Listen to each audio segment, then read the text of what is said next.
This is a total disclaimer. Hello everyone. This total disclaimer is to let you know that by no means do I think this is the only way to ink, or that I am some sort of ink sensei of sparkle greatness. These are merely findings I have learned myself through years of meditation in the back of the classroom while Jimmy threw spitwads at me. I'm just kidding. I learned from other artists and my practice. I know, practice. No one wants to hear it, but trigger warning, you're about to. So, I think that pretty much sums everything up. Okay, let's make with the tips and tricks on inking. Woohoo! Do we have to wait for this to disappear? Is that how it works? Okay. Hello everyone, and welcome to my tips for inking. As you can see, on a regular basis, I constantly use a couple of different kinds of pens and brush pens and just any sorts of pens for inking. You'll see that a lot of artists choose basically what they like to use from testing things, and that is really up to you to do.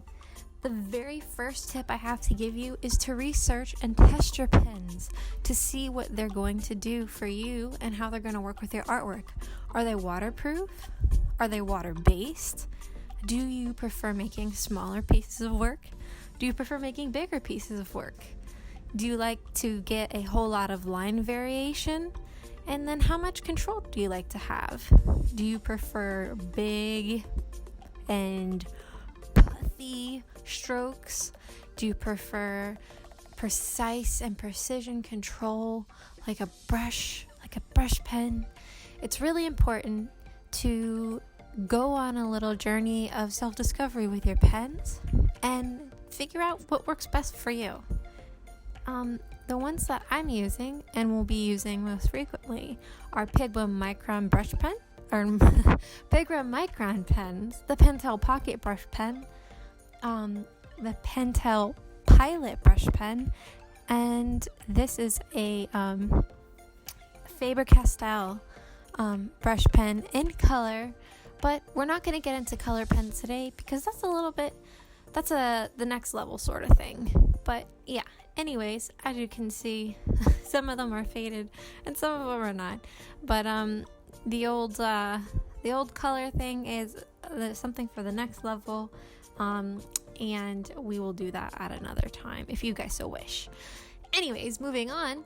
The next tip I have for you is to always have a test sheet. As you could see, I started out before doing anything testing all of my pens on the test sheet. This test sheet preferably should be the same kind of paper you're working on. It's not for mine.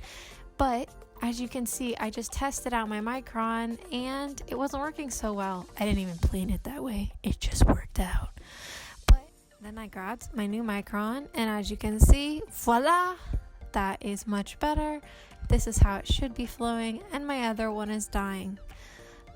Yay, success.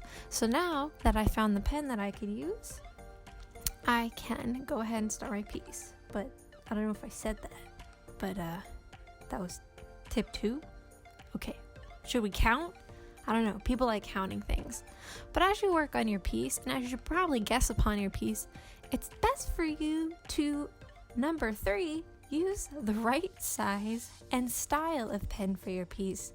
As you can see, this size 8 micron is probably a little too big, so I'm going to be shifting down to a size 3, which is probably more appropriate given how small my sketch is. Yeah, compare it to the other one using the old tester sheet, much better. Yay! Alright, so as you can see how important it was for me to switch down, because then I'm not forcing myself to, try and make things smaller. I could probably take my time and really, make that. But as you can see just from the eyes and the nose, the whole difference and the whole style of what I'm trying to get through on my piece works so much better with the smaller pen.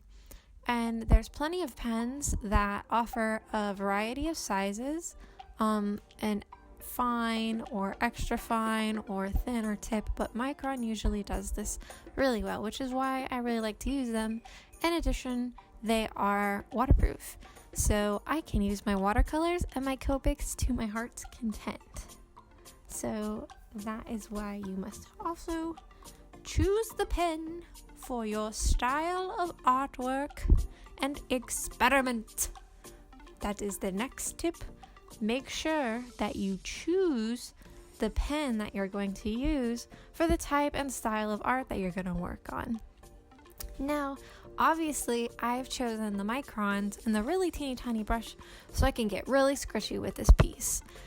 And that is the look I'm going for. I'm obviously not going to choose this to maybe try and make like a very big piece, as it would take me a really long time, especially going in and adding details. Now, this isn't to say you can't do that. There's tons of artists who actually make gargantuan pieces out of really tiny pens, and that isn't to say that you can't either. Again, this is all about researching and experimenting to figure out what pen works best with the kind of art you'd like to create. And that's what it's all about. That's what it's all about. I forgot what that's from. Somebody remind me what that's from. Anyways, but yes, that's the next tip, is to explore your pen type and style and experiment with it. Now you'll also see that I'm able to get a certain effect of this pen and create a style with the sort of marks that I make. This can be done with any sort of pen. It doesn't necessarily have to be Micron, it doesn't have to be a brush pen. Obviously my marks will be different, varying upon the pen that I use, but my hatching and my little details here and there, I'm creating a style just by choosing or not choosing to place down marks where I do and do not. Alright, moving along. So this here, I'm going to use a thicker brush pen. This right here, that's a Copic brush pen, and you can see that it is thick and it's juicy, but unfortunately, it does not work well with Copics. I don't know why, but I need to make this piece and color it with Copics. So then I'm going to switch on over to the good old Pentel pocket brush pen, and as you can see, I can get extremely fine lines and very thick lines. So the next tip that I have for you, if you can slowly guess from my little test things that I'm trying to show you over here, is to take your time. As you can see, the more I move my stuff away and the faster I get, the less control you're going to receive over your pen. It is imperative, no matter if you're using a brush pen or perhaps you're using, one of the Microns, while you're inking, it's important to relax, put on some nice jams, and just really go to your happy place and take your time. And you know what? I may be moving even a little fast here, or you see some artists and they are zooming by. Well, don't worry about that. Stop thinking about them. Stop thinking about me. Just worry about yourself. Because I'll tell you what, as soon as I started slowing my roll on inking, and as soon as I always speed up, I was messing my stuff. Because the faster you go, the less control you have over your strokes. And especially, speaking of which, the next tip, make sure that you are always using your pen and brushing towards yourself. You'll see a lot of artists turn their canvas and their piece several times.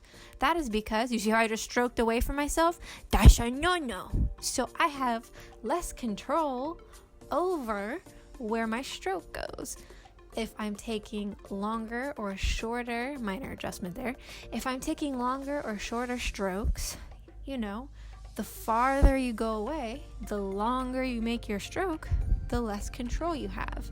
Especially if you are somebody who is making your strokes from your shoulders or making your strokes from your hands. So it is imperative to, once again, take your time.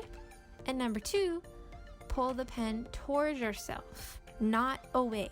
The farther away you get your pen, the more you lose control. Another tip, the next tip, is how hard you press down on the pen. And this goes without, saying. Obviously, the harder I press down on that brush tip, the more thick my lines will become. And the same goes of the Micron pens, as you can see as I was using them. They may not seem to go the same way, but you can definitely see that it's different when I'm pressing hard or when I'm just pressing lightly. But I can actually go right back over my strokes and create a thick line, just like as if I was doing a brush pen. However, here comes the amazing part. Pulling out the pocket brush pen and combining. That's right, everyone. This is what you can do. You don't have to limit yourself. This is what tip are we on again? I don't remember. I need to find a number or something so I can put it in the title, because I guess people like numbers, ? Anyways, getting back onto topic, you can actually combine your pens. This can be used to accentuate your pieces and bold the places where, perhaps maybe the smaller pens or other pens that you used didn't quite create that effect. I enjoyed how small and detailed and scritchy and very thin and simple that I got his face, but maybe placing bold lines out there somewhere that are much easier to achieve with a brush pen are going to make my piece pop a little bit more and stand out. A lot of people like to outline their pieces all at once, and you can find what you enjoy doing, of course, by experimenting. One of the greatest things about pens and doing what you need to do and figuring out what exactly the goal of pens are is experimenting. So go forth, practice, experiment, get yourself some pens little by little. It doesn't matter what kind they are. Just practice and explore. I hope this video was helpful to you. I hope you guys have an amazing day. Thank you so much. Bye-bye.